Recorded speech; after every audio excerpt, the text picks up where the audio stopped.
الفصل بتاع التربية بتاعنا.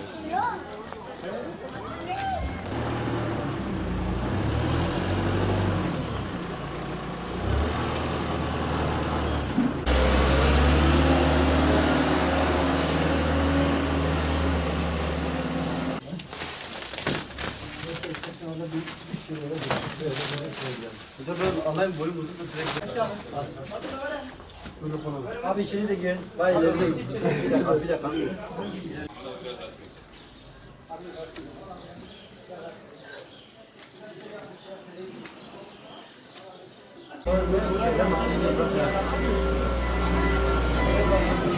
Vallahi iyi oldu.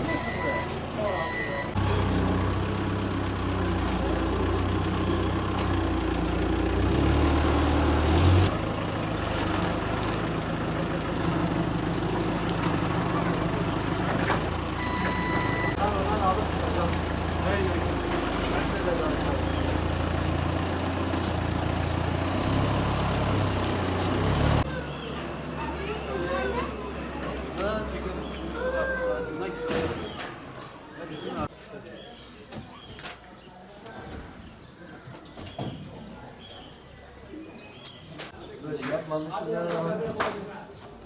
Dolayısıyla size de işte bilmiyorum. Yemesin.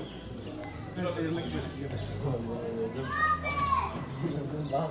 Ben de iki böyle. Abi kaçar.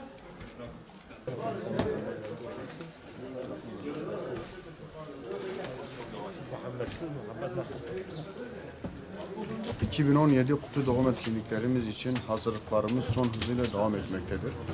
Bu hazırlıklar çerçevesinde evlere dağıtacağımız, hediye olarak vereceğimiz kitaplarımız da bu saat itibariyle inşallah bütün il ve ilçelere dağıtıldı bu kitaplarımız.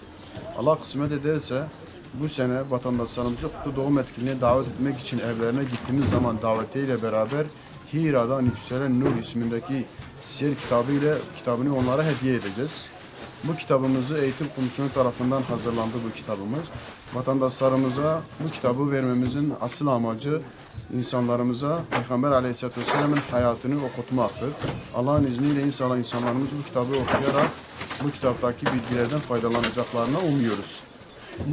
Bu sene Allah-u Teala kısmet ederse 1 milyona yakın kitap dağıtacağız Türkiye genelinde. Kitap dağıtacağız inşallah vatandaşlarımıza ücretsiz bir şekilde onlara hediye edeceğiz Allah'ın izniyle.